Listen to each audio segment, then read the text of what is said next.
From Taipei, live this morning, the former U.S. envoy to Taiwan, Douglas Paal, joins us. Mr. Paal, great to have you on the program. First off, who do you think the U.S. favors in this?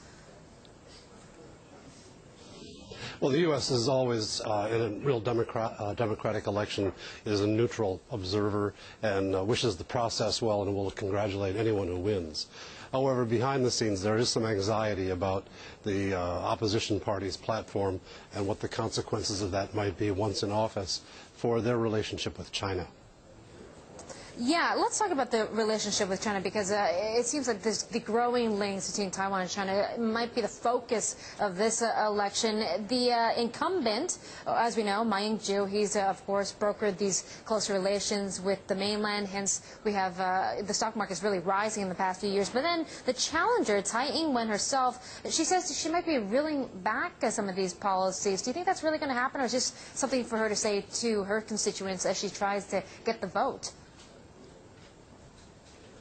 Well, to be fair to Dr. Tsai, she's not trying to roll back policies. She just has been arguing that we in Taiwan, the people in Taiwan, should be pursuing Taiwan's autonomy with more jealous regard for its rights and for its sovereignty than the Ma government has. But she's been promising her potential constituents that she will deliver the economic goods that Ma has delivered and go some beyond that. So it's a little different position.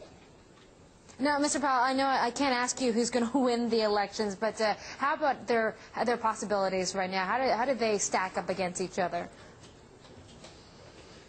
It looks like President Ma, the incumbent, has a small margin in most of the polls, not all of them.